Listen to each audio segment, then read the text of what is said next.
Well, 11 years ago, you and I did one of these. In Vancouver, the Vancouver Hotel, when BC's new car dealers presented you with the very first Lifetime Achievement Award. And we got to sit at the table across from each other and tell stories, and I got to ask some questions. So 11 years later, we're here to do the same thing. So a lot of folks sent questions in, and we're looking forward to doing all of that. But I've got a few pictures we're going to show first. You'll be able to see them down there. So of course, Jim Pattison Auto Group. There's a young fella back in the day. I think that's you and Frank Baker there, isn't it? That's who it is. That's you and Frank Baker. So tell us about that car. Are you ready? I'm ready. Well, that picture with the Austin was a 37 Austin convertible. I was going to high school, John Oliver High School in Vancouver, 41st and Fraser. And the car cost me $257. In those days, there was, they had government ceilings. What do you call it? The war was on, and they had price controls on everything. And the price the most that the person that sold me that could sell it for was $257. And I bought it. When I say I bought it, my dad bought it. I drove it. But I went to John Oliver High School in Vancouver, and they had 1,800 students, and there was only, out of 1,800 students, there was only 2 cars that were driven by students, and I was one of them. And it was 6 blocks from my house.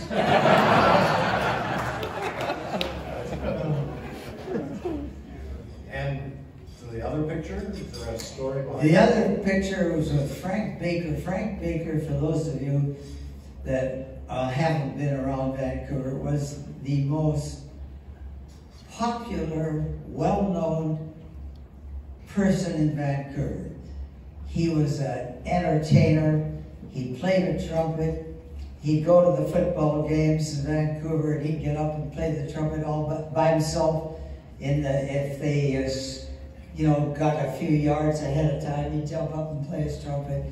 He was an alderman, really an interesting guy. Had a restaurant in West Vancouver, and he became really one of my very best friends.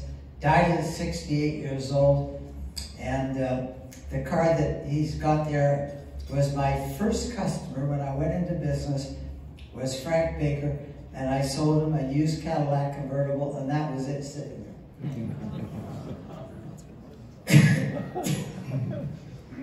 You recognize this picture?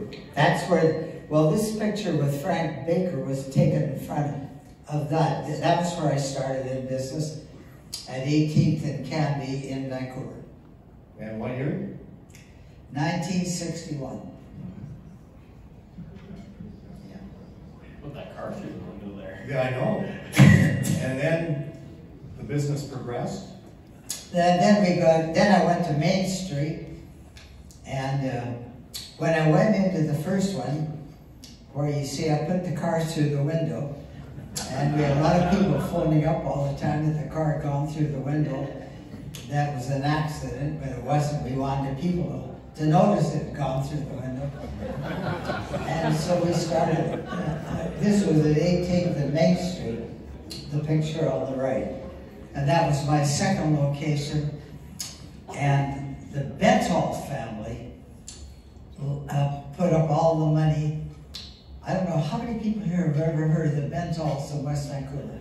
They put up all the money to build that dealership for me, and made it clear that I had to pay rent and over time buy it out whether I liked it or not. I agree. But when I went into that first deal, I didn't have anybody, and I brought tonight with me, for anybody that's interested, I brought my first loans, the Royal Bank of Canada, when I started here in that first picture you showed. I brought this statement tonight with me that the Royal Bank at Cambie Broadway loaned me $40,000 to get started.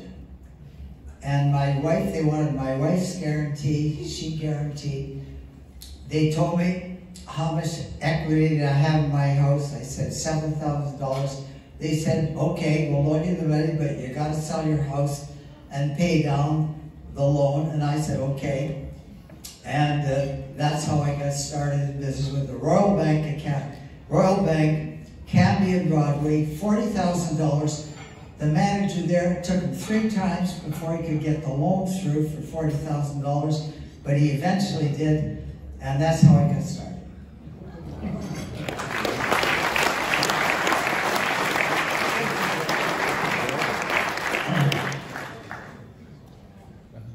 So the business has progressed since then.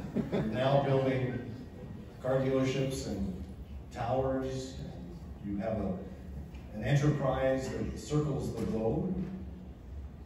How did you decide, and I'm asking this question for a lot of the dealers who are currently sitting thinking we've had a few very strong years, might have a little bit of cash in the bank. How do I look at finding a place to put that? How did you choose going from the car dealerships into all the other opportunities that were there? Well, I was fortunate enough till when I was in Vancouver, there's a group called YPO. How many people here have heard of YPO? Half a dozen. YPO was the Young Presidents Organization. And, excuse me. And they had this YPO group in Vancouver, and it's just young people starting out in business, sort of. And they came to me and offered me to join YPO, Young Presidents Organization in Vancouver. And I'd say there was probably 16 people in the organization. And there were 2 car dealers in it, and they didn't want me in it, and they argued to not let me in it. But the bottom line is, they voted and I got in YPO, Young Presidents Organization. And that changed my life. How many here know something about YPO? Really know something about it? Well, these people here will tell you, this is an organization that's people that that are at the right age and want to grow and learn and contribute and give back. This is what YPO is all about. And I was fortunate enough to get involved. I got invited in, and it was a guy in Toronto, a car dealer there, that got me into YPO in Vancouver. Because the car dealers, there was 2 of them involved, they didn't voted against me. But anyway, the guy I met in Toronto got me into the deal, and YPO changed my life. I would not be here tonight without the Young Presidents Organization. Period. Wonderful. So when you had the car dealership, son, you made a move into radio. I did. Why did you do that? Because I wanted to advertise. And it worked for you. And no, if you had radio, you could, you could advertise in the paper and so on. But if you get a radio station and you get good, when the radio station I bought was right at the bottom of the list in Vancouver. They had 6 or 7 radio stations. I'm talking AM then, that was pre-FM days. And so I got in, and of course I used the radio station to promote our own company, No other car dealers would deal with him, but that didn't matter. And so with radio, it started to help me boost our car and leasing company. Now leasing has become, when I started out, the car leasing and truck business became, I started with leasing. I knew a little bit about it. I worked for a GM dealer for 10 years called Bomac in Vancouver. I worked for 10 years. And when I struck out, I knew what I wanted to do, and one was get in the leasing, car and truck leasing business. And so that was my first customer, was a lease customer. Wow, that's great. So from automotive into media, what was the next step? Well, we went from cars to radio, because we could advertise with radio. And then from radio, we went into groceries. Why groceries? Why groceries? Well, I'll tell you how I got into the grocery business. I had a phone call I was sitting in my office in the Pontiac Buick dealership at 18th and County in Vancouver. Phone rang, and this guy on the phone says, "Jimmy, you should buy Overweighty Foods." I said, "Where's Overweighty Foods?" He says, "They're a small little company, but you should buy them." Hung up. So I looked into it, and I wound up, and I bought them. And that put me in the food business. And so I was telling this story on radio. This is a true story. I was telling this story on the radio about a year ago, and about how I got in business and so on. And then of course I told, after I bought Save On Foods, it was called Overweighty in those days. I told him this man told me, "Go call, you should buy it." I followed through, and I did buy the company. And I was telling this story on CKNW in Vancouver, and a lady called me about 2 hours afterwards and said, "This was my brother, and he died, that told you to do this." Well, I said, "If he did that and he's passed away, I'd like you and your husband go to Hawaii and be my guest for 2 weeks." So she did. But it was a phone call from somebody I never knew, said, "Jimmy, you should buy Overweighty Foods." It was, market share was 2% in British Columbia. Today it's called Save On Foods.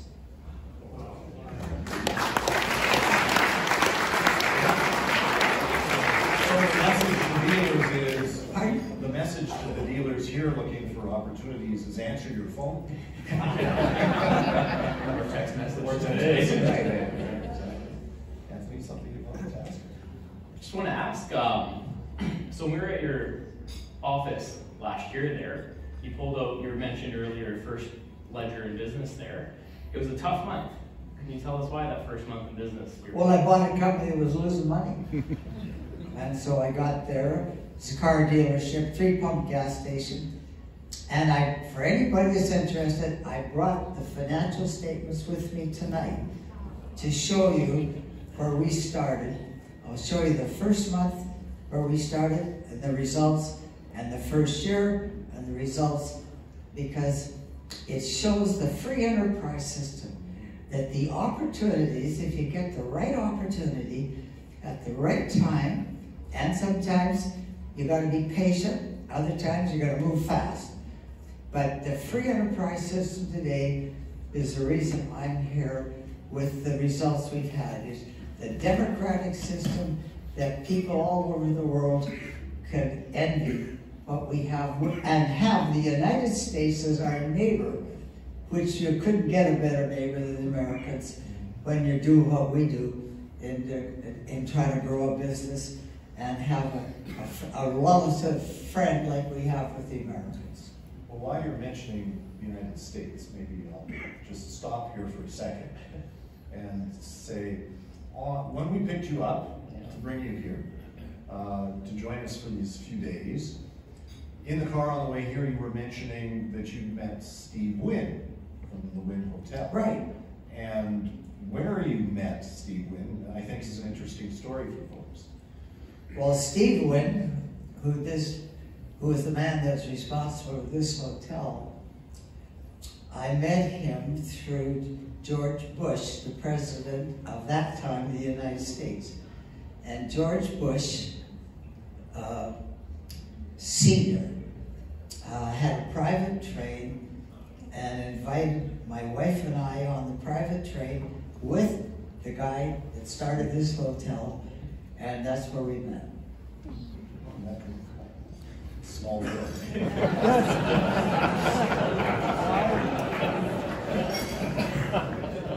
So the Bush family have been very close to you over the years. I understand, I've seen a beautiful sculpture on your yacht, your boat, that says from George and Barbara Bush to you and Mary. That's true. Could you talk a little bit about that? How that relationship, how does one get to know a president, or in your case, presidents of the United States? Okay, let me try to think this through now. It started, today I am on the foundation of the board of Ronald Reagan, which is headquartered out of any people here. If you've been to anywhere near Los Angeles, you want to definitely go to see the Ronald Reagan Presidential Library. It's well worth going to see. How I got involved with Ronald Reagan or George Bush. Any one of them, maybe.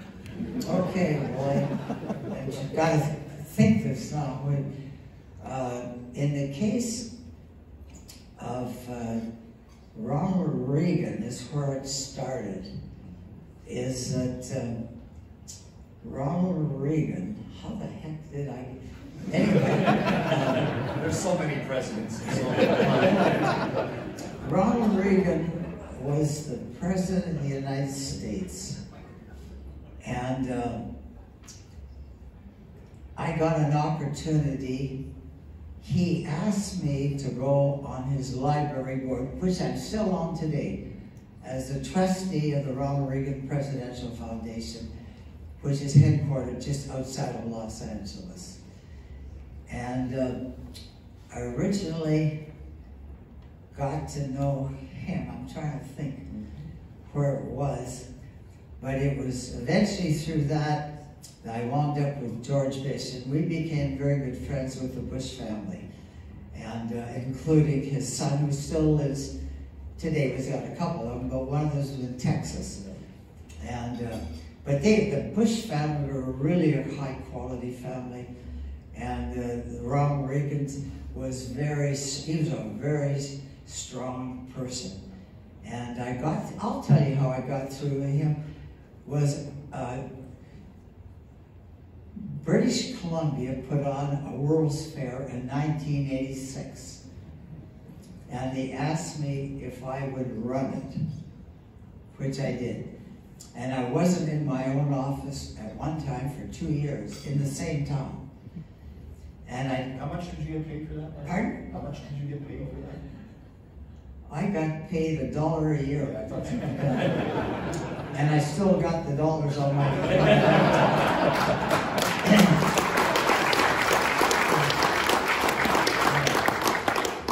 The premier of the province, Mr. Bennett at the time, got me involved in this, and he asked me if I would I turned him down actually the first time, and he said, and I took him out in the boat, and we have a boat in Vancouver, and he asked me if I would help him put on this World's Fair.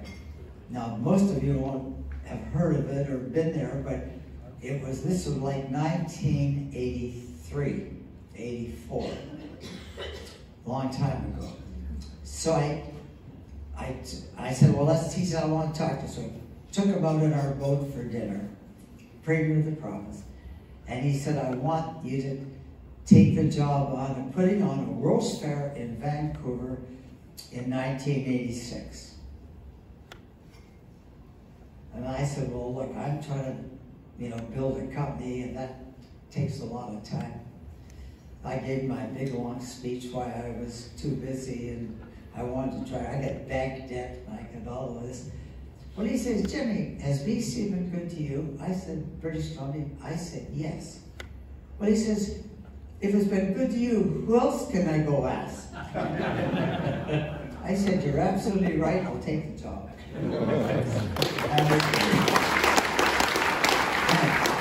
So I took the job of putting on Expo 86, and that was 1983 when that occurred, right just before 83, 82, late 82. And so I took on the job, and for 3 years in the same town, I didn't go in my office one time.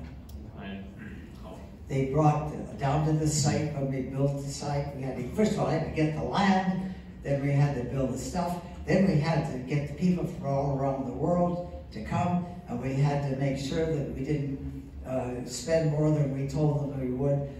And so the British Columbia, the British BC government put on, the mayor was against it, but the BC government said we're going to go ahead and do it.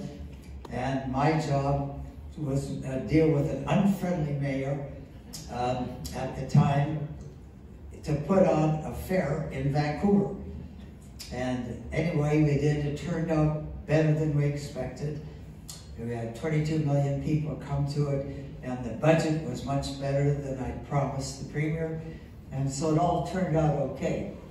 But I learned a lot, but I spent a lot of time between Ottawa, British Columbia, and the mayor, because they were all political stuff, and it was all things that you thought nobody was paying attention to. So thanks very much for that. I really appreciate it. Well, thank you for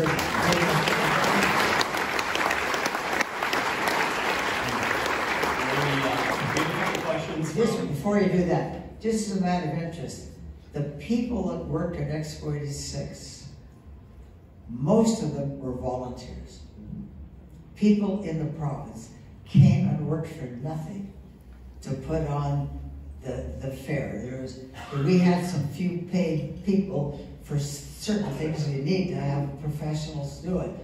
But we had, I think, 18,000 volunteers that helped me put this fair on in Vancouver, because we had people from the Okanagan, from Prince George, we had them in the Fraser Valley, we had them, and they worked for nothing. And that, of course, helped the budget a lot. Which kept me in good with the premier. So a couple questions from a few of the people here. One of the big ones here was, what was the most difficult decision you've ever had to make in your career? In business? Let's go with business. The biggest, toughest decision I've ever made? Ever in business? Yes. I had an opportunity to grow quicker than I could, than we have, but I had to take partners, and I decided against it. Look how that worked. I had partners with lots of money that wanted to help me grow the company faster, and I decided I'd rather stick and do it by myself. And today I have no partners or shareholders or relatives in the company. In the ownership.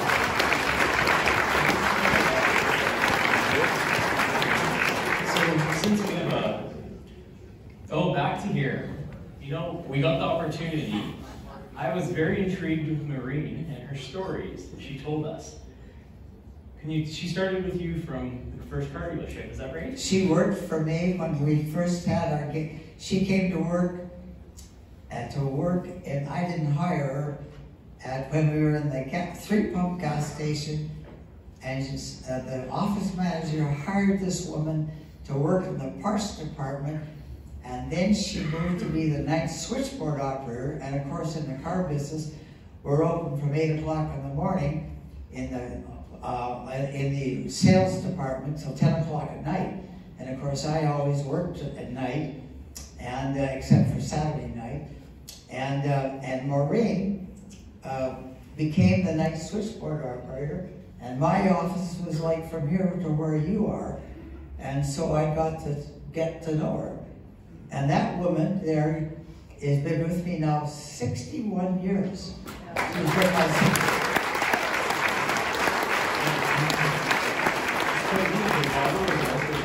Her daughter was also there, helping. Well, her daughter helps her now. Yeah. Her daughter comes to work with her every day because she's in a wheelchair. She can't walk anymore, but her mind's better than mine. And I understand from chatting with you a little earlier tonight that Maureen has played an important sort of partnership role with you in some of the HR decisions in the organization. She and I have hired every president of every company we got. Yeah. She's my what do you call it? Executive assistant. You know, public relations. No, Human resources. Personnel deal. Yeah. So we're gonna And that long piece of paper there.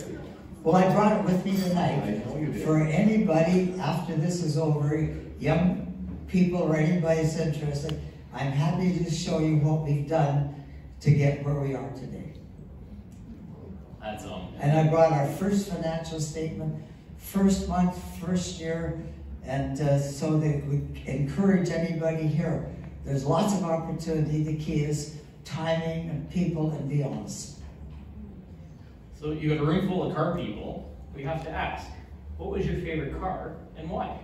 A 1975 Pontiac convertible that's red, and I still have it.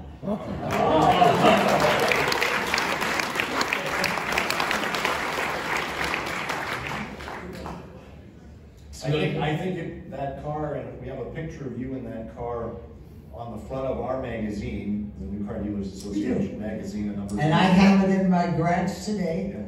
And when it's a good day, top goes down and I'll drive it. So we saw the picture earlier with the Pontiac dealership. Yes. But today, in years past, you decided to sell all your GM franchises. So, you say I sold them. Well, General Motors asked me to sell. When I went from General Motors to a Toyota deal, I was the first person in Canada as a General Motors dealer take on a competitive line. And they sent the big boss out, his name was Larry Hastings, from Oshawa to Vancouver, and said, Jimmy, we can't have this. I said, well, I've done nothing wrong. I haven't broken the contract that I have with General Motors. And but he said, we don't want you to have a second franchise like Toyota. I said, well, I've committed to Toyota, and I'm there.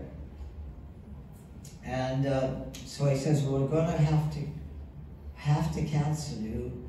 Well, I said, well, let me think about it. So the guy's name was Larry Hastings, good guy, #2 guy, General Motors at the time. I said, if you cancel me,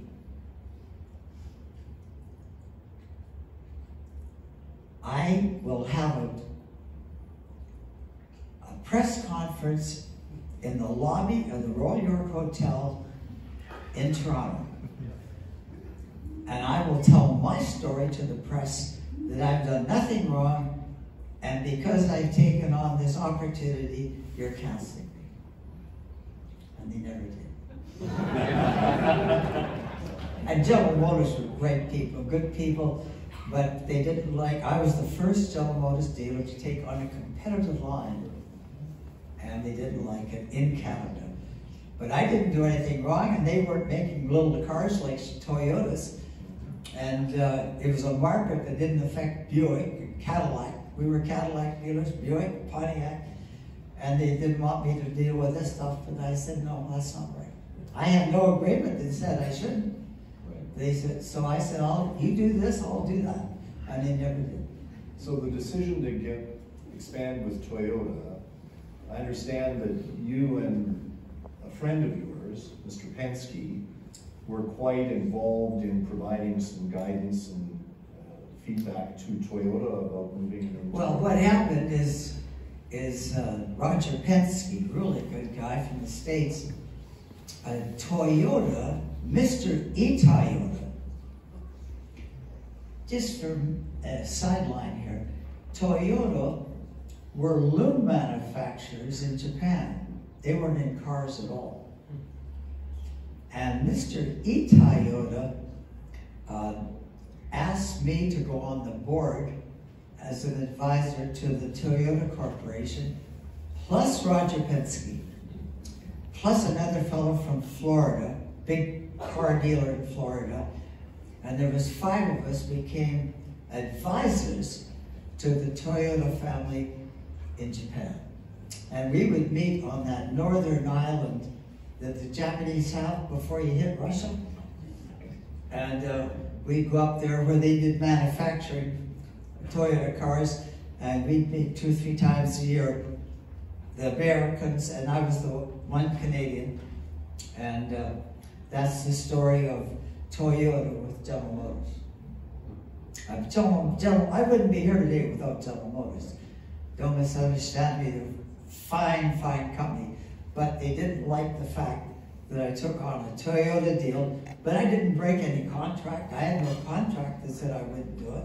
And I could see in British Columbia, the market was moving to small English cars, Austin, you know, Hillman, and when Toyota came along, it was what the public wanted. And of course, the market share went like this, and General Motors were not in that portion of it. And so I made the decision that this was the right thing to do for my customers, and I did it. Oh, that's great. To ask, what personal characteristics are mandatory in order to achieve your level of success? Good timing. Be born at the right time when everything's No, I would say this seriously, that I was brought up to be, I grew up in an evangelical type church, started in a Skid Row mission in Vancouver. My dad and mother went there, and I went there. I played the trumpet, but I was from 9 years old on till I wound up playing in the Vancouver Symphony. Can you imagine it? But anyway, my dad and mother worked in this Skid Row, an evangelical type church in Skid Row in Vancouver. My dad's life had his life turned around in Saskatoon through a Pentecostal church at 19th and Avenue G in called the Apostolic Church in Saskatoon. So I was always brought up in the church side of things to always tell the truth and be honest and all of that. So I had a strong foundation to no matter what, tell the truth. And I did. Well, I gotta ask, there was a story you mentioned last year to me. You talked about one of your first jobs, selling newspapers, and when the war ended, you had a big stack of them. Yeah, well, I sold magazines like the Saturday Evening Post, subscriptions door to door. I sold garden seeds door to door. And in the springtime, when I went to school, when the war was on, the Japanese were all moved from Vancouver up into the interior of British Columbia, and I went down and bought Japanese radios because they weren't allowed. They had radios. If you lived in Vancouver, they had to move them all out, so they had to sell radios. So I went down and bought used radios from the Japanese. So I did whatever I could to try to make $1 and still go to school. There was a neat part you were telling us about the newspapers, how they were, I believe, a penny at the time, but the radio was out, so if everyone heard the news, the war was done. Right. And you had to find a way to get rid of those newspapers. Yeah. Well, what he's talking about is the day that the World War II in Europe announced this war was over. And it was about like 3 or 4 o'clock in the morning. And the newspaper I was working for is working for the Vancouver Promise newspaper in the distribution center downtown, which was, they came off the press, and then I bundled them and put them on the trucks to go out. They called me and said, Jimmy, the war is over, and come downtown right away. So I did. I had a little Austin, 37 Austin convertible at the time, so I was in grade 12, I think, at the time. And so I went, and what you do, I bought the newspapers, like hundreds of them, and then went to Granville and Hastings, for those that know Vancouver. And then in the morning from 6 on, extra, read all about it, war is over. But the radio was way ahead of the newspapers. And I didn't do very well. And I had these hundreds of copies. So and by noon I realized I had a financial problem on my hands. I had all these newspapers in the back of my car, which I bought for 3 cents and sold them for 5. So you make 2 cents. And they're obsolete. So I decided to go out by the airport in Vancouver. Those of you know where that is. And if you go by the airport, there used to be big places there where the Army and Air Force had buildings. So I went out there and took these newspapers that were obsolete and went door to door selling them for souvenirs. And I sold them all.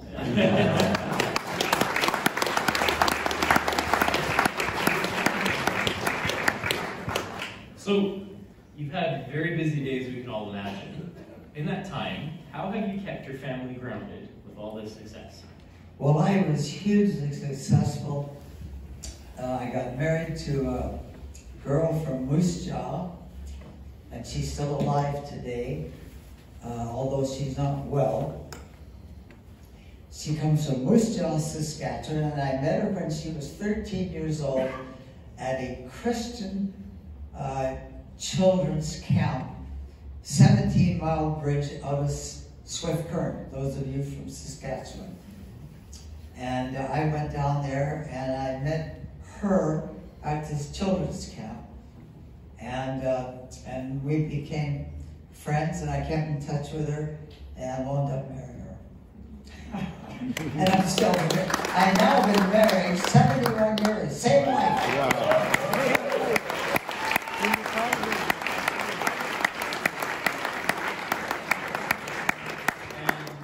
And your son is involved in the... He runs Ripley's, believe it or not, and he lives in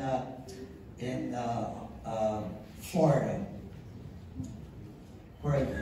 where he runs Ripley's, believe it or not, out of there. That's the connect. We own Ripley's, believe it or not. We also own Guinness World Records in London, but that's a different deal. But it's similar in some ways because they're special. But my son runs Ripley's, and it's doing fine. My son runs Ripley's, and it's doing fine. That's great. So all of these years later, with all that you've seen and done and experienced, the various life lessons, the good, the bad, and the ugly that maybe you've experienced, if you had one, if you could go back in time and talk to a young Jim Pattison way back, what bit of advice would you give him? One thing to do. Tell the truth and be honest no matter what. Good advice.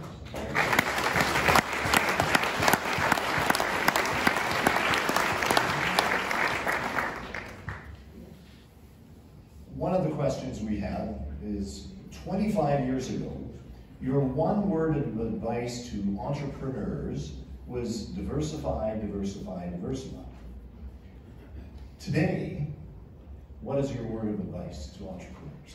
Well, it depends on the person, the vision. It's much safer to build a business that you know a lot about. I have chosen, to go into other business that I don't know anything about. In fact, other than the car business, I don't know the first thing about any of it. But over time, we've got into different businesses. But the big business we're in today that is very significant with us is lumber. And we have just come off a huge successful year or two with lumber, with the COVID and all of that. But we're in about 18 different businesses here. And where's Bill Harbottle? Right. Well, he runs our car business, which was the beginning and the base and the foundation of everything we have today comes from automobile dealership, and the leasing company we went in right off the bat was leasing, and after that we went into radio, and after radio we went into grocery stores. So one of the things that is happening in the automotive world these days is the transition to electric vehicles. Do you have any perspectives on that?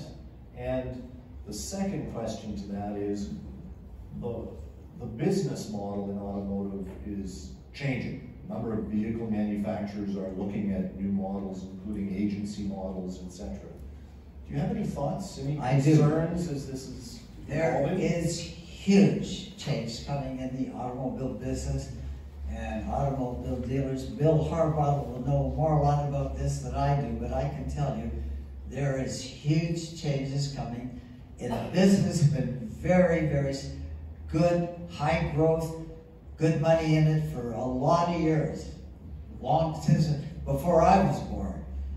And but that industry and car dealerships is in for big changes, and we're going to have we and Bill and our company are going to have to be on top, really on top of the transition. Bill, do you want to say anything? Where's Bill? No pressure. You want to add to that? No, I totally agree with you, Jimmy. We've got lots of change coming in the industry. Bill, stand up and speak up.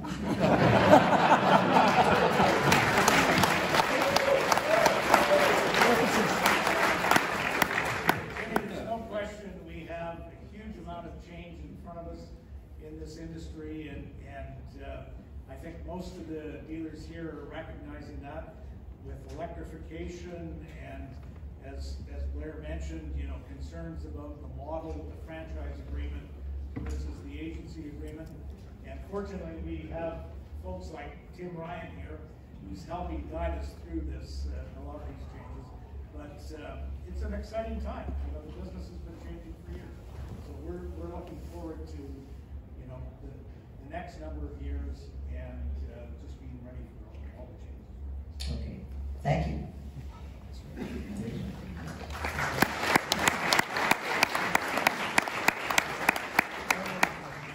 So, what are you looking at going forward? You've been terrific at having perhaps fortunate and sometimes good timing in things, but today, what areas of business are you exploring? Lumber. More lumber? We're concentrating, right now we're concentrating on lumber in Europe, Sweden. And we think that lumber is a pretty good place to be. And we're concentrating right now on lumber in the US, Alberta, and Sweden. Now, I know a number of your businesses are in the United States, and you have a very strong relationship there. Any thoughts as the U.S. is starting to get ready for midterm elections, and there's going to be a presidential election in a couple of years? Any concerns about the environment in the United States for business these days? Are you still bullish, strong on it? Boy, I'm telling you, we as Canadians are so fortunate to have a neighbor that's the United States. I'm telling you, we couldn't have a better neighbor than the Americans, in my opinion. And how are you feeling about Canadian politics these days? Canadian? I'm not going to make any friends here. But we need a strong leader.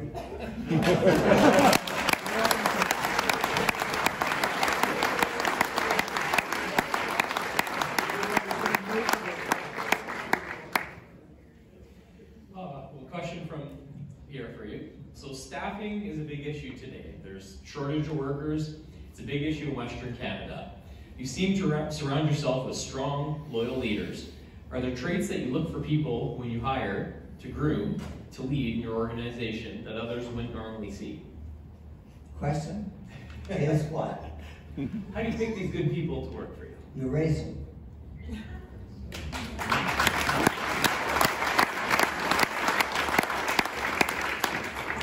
We are in 18 different industries that we are in today.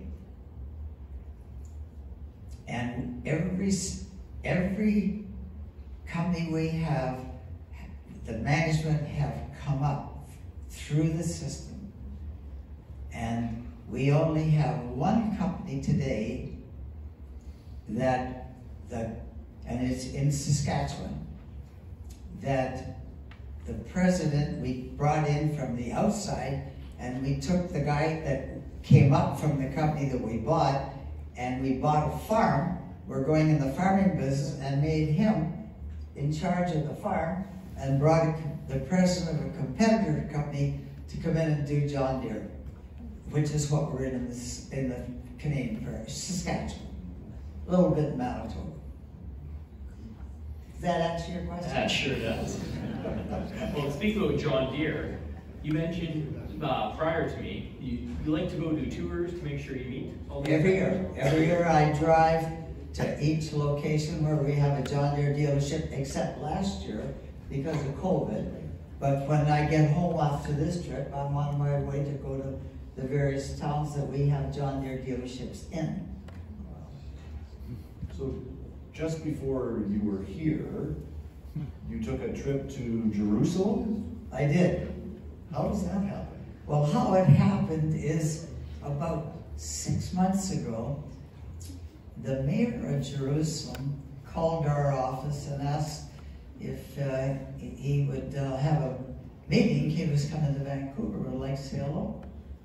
And we were honored to have him come and see us. And he invited us to go to Jerusalem and see what's going on over in Israel. And so I took, we have a foundation, so if I don't make it home tonight, all our assets go into a foundation. Most people here understand that. And so I took 9 of the directors, all of them actually, from the foundation with me to Jerusalem. And we've been there for just over a week. And I came home, spent one night in Vancouver, and came down here yesterday. And, but boy, this Jerusalem and Israel and the Palestinians, we went to see the Palestinians, I spent a day with them. Boy, this is a complicated place to live, that part of the world. But anyway, it was a great education for us, and we are going to we'll support the mayor. We'll want some help to do some things, and we'll help. We're not Jewish, but we're going to support it. So over the years, you've had privilege, I would say, to meet so many world leaders, kings, queens, presidents, prime ministers. Of all of those people that you've met over the years, who impresses you the most? Margaret Thatcher. And why? And why?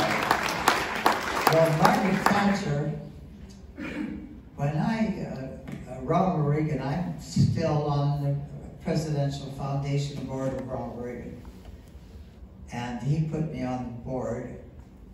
And I can tell you that when the war was on, that Ronald Reagan and Margaret Thatcher were they talked a lot. And Margaret Thatcher was very influential with anybody that she dealt with. That woman was, I think in my lifetime, Margaret Thatcher was the most impressive person that I've ever met. And I got her, when she left politics, I asked her to come and speak to our management team in Blaine, Washington. And she came. And the first speech she made after she left her job in Britain was in Blaine, Washington, where I was having our meeting. Bill and the people in our company, we have a meeting every year of our top management people, and it was in Blaine, Washington, and she came and spoke to our people. Margaret Thatcher, and she is, and I took her across the border into Fraser Valley, and I showed her some grocery stores that we had, because she came, her family were grocers in Britain, and she told me, I've never been in a grocery store this good before.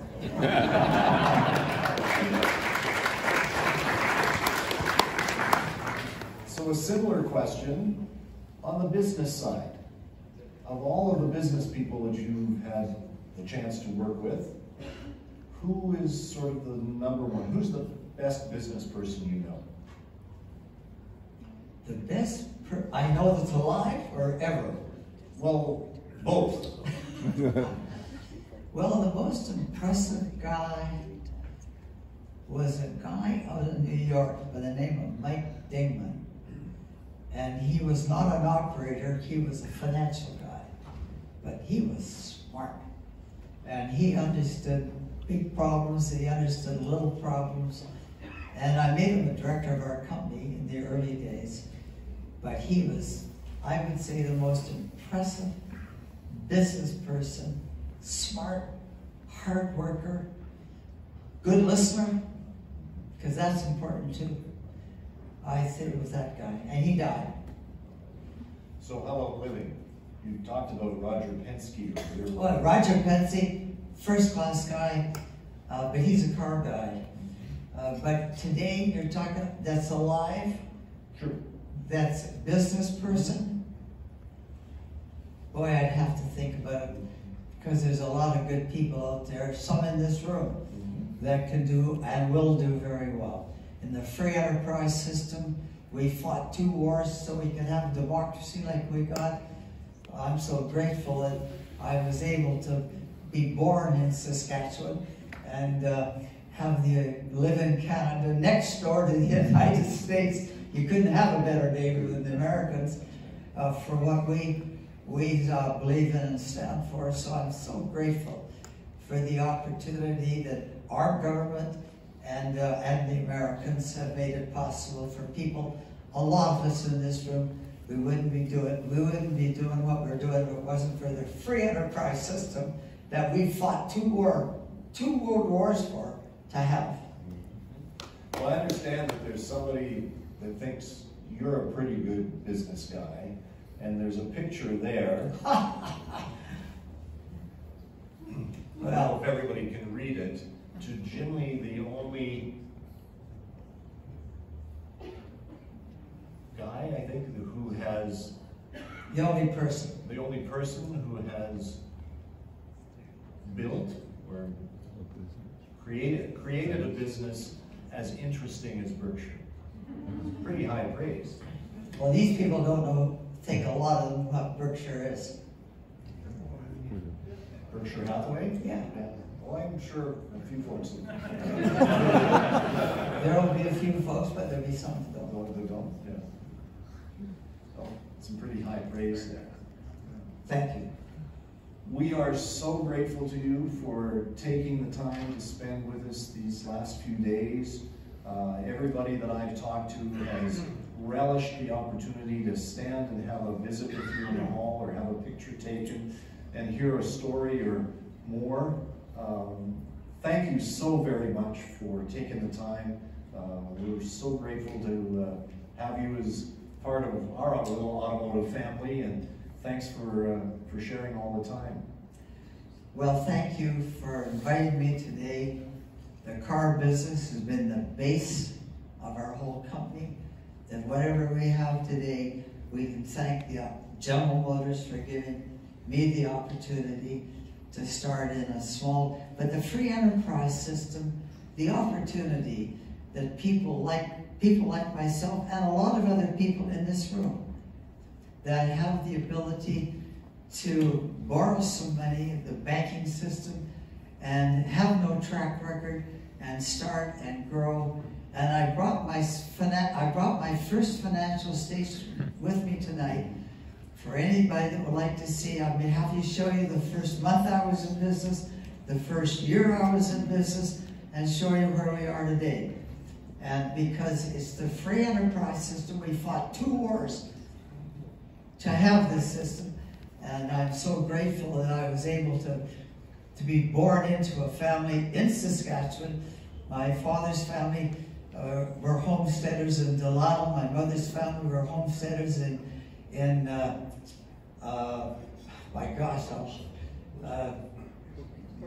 Major, Saskatchewan.